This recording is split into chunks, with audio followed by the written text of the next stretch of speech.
just started playing Honkai Star Rail or thinking about playing Honkai Star Rail, this is the only beginner's guide you need so you guys don't make the same mistake that I did while starting up this game. Starting from, if you guys don't know, Honkai Star is a turn-based action RPG game where you take turn and the enemy takes turns while one of the side loses simply.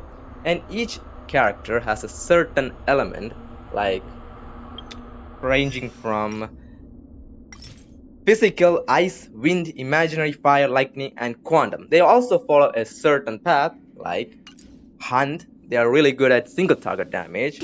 While then you have erudition. They mainly focus on team-wide damage or AoE damage. And then you have destruction. They're literally beefy damage dealers that are really good at blast damage simply. They target a main enemy and they hit the adjacent enemy really well too.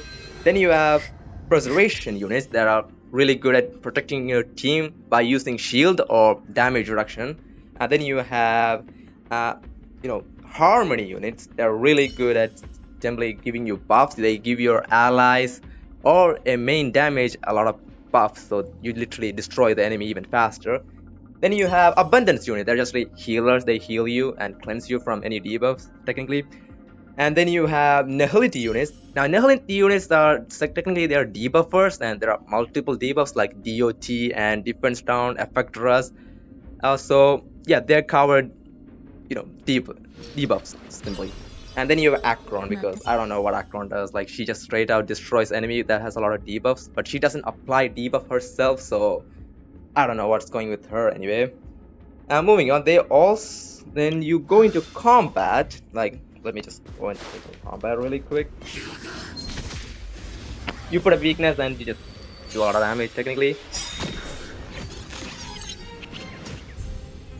On your left side is literally your action order or turn order. You can call it whatever you want.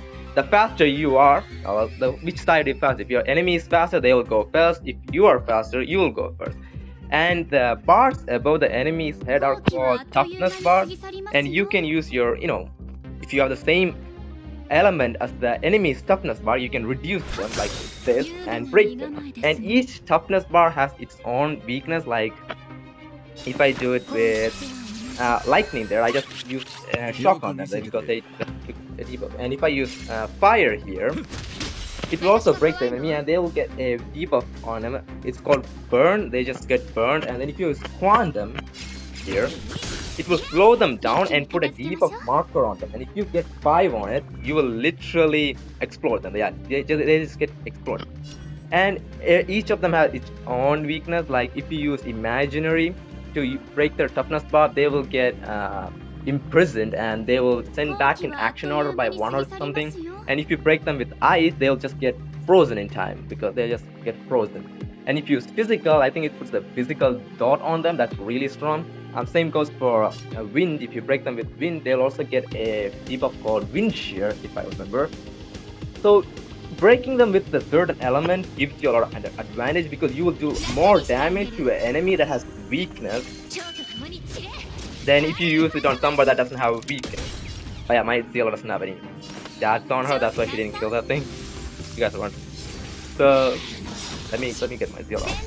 So if I out somebody that doesn't have quantum weakness, I'm not gonna do the same damage that I will do to an enemy with quantum weakness. Like here, I'll do a lot of damage here because he had quantum weakness.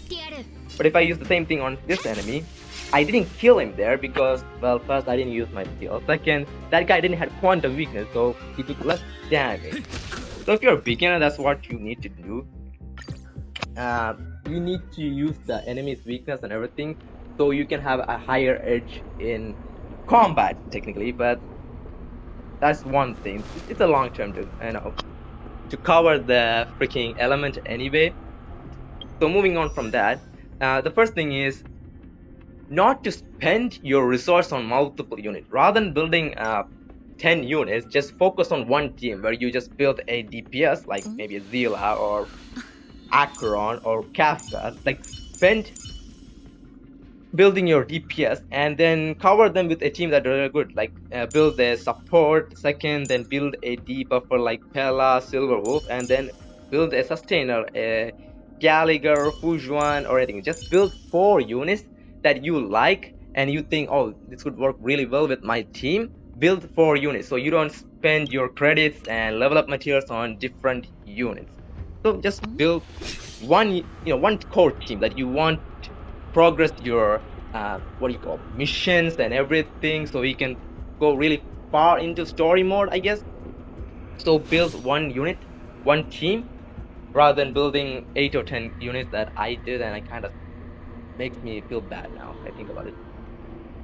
Now moving on, relics and stuff. Like relics, don't farm these in the early game. Like wait till level 55 at most to farm relics. Like that's when you get these gold drops. Otherwise you'll get a lot of I think it's like purple drops that are not worth leveling up at all. So wait till level 55 to farm relics, and please don't farm them early game unless you need them and you think, oh, this will give me a DPS a little bit boost. Don't farm these in the early games as possible. Like don't farm them. Like literally skip relics, but rather prioritize traces. Like traces are straight or guaranteed damage boost. Get these traces as high as you can. Like get to level 6, unlock all the bonus abilities as much as you can on the early game, and that will give you a much more big of a power spike than freaking going after relics. Like don't go after relics, get traces. Traces are straight out way better.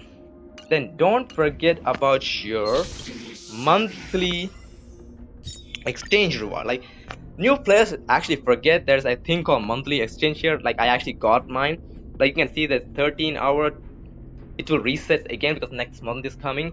There is you can get somewhere like limited banner tickets, like 5 limited banner tickets, 5 of these and 2 of these if I remember, Destiny tracks.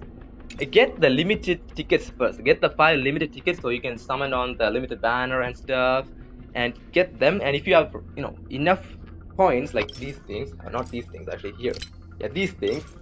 But I actually use the undying embers. Yeah, use the undying embers to get the limited tickets and normal tickets if you have enough. And if you don't have enough, just get the limited ones and you'll be good. Oh, by the way, don't use your currency on normal wishlist. Like some people actually summon on normal banners thinking they'll get something good, but don't. Just summon on the limited banners.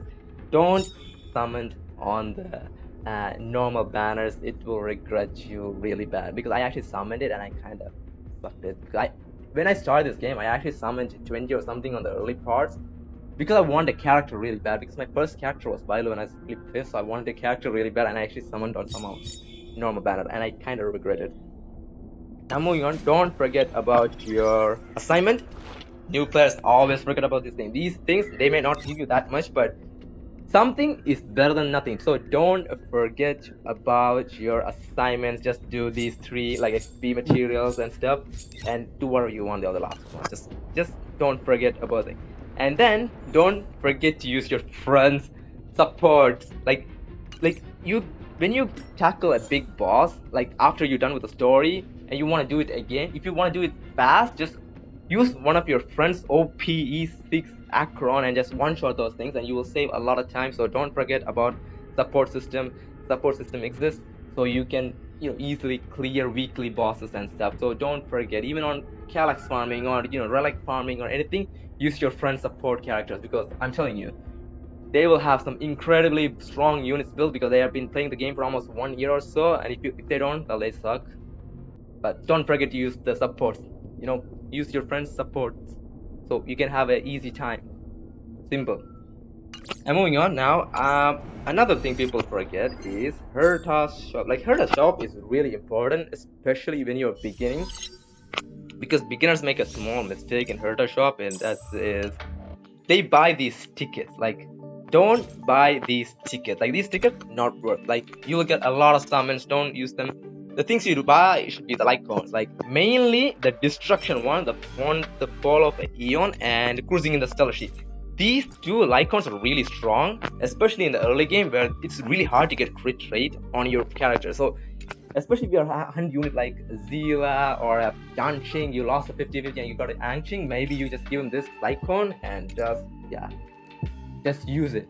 Don't get the freaking pass. Don't get the starter pass. Just get the icon. It's way worth. So don't forget it. I don't even know.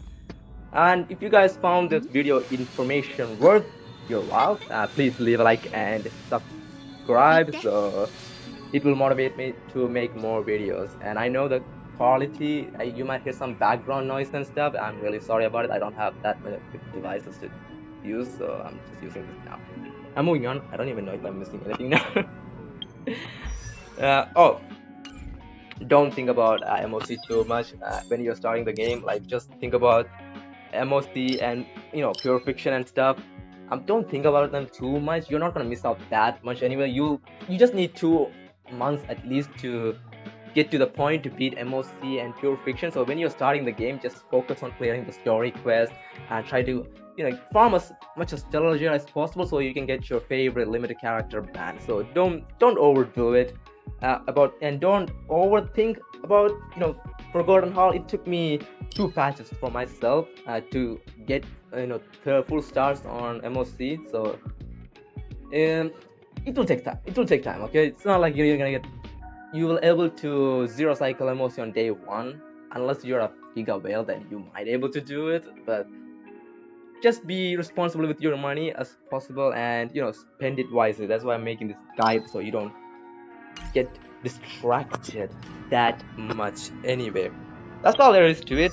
This is just a small beginner's guide. Like I said, just don't spread your investment on multiple characters. Just focus on a single team and spend as much as resource on them. Make them strong so you can literally brute force all the content, all the story modes, so you don't have to waste resources on multiple characters. That will actually delay your progress and delay your level up and everything.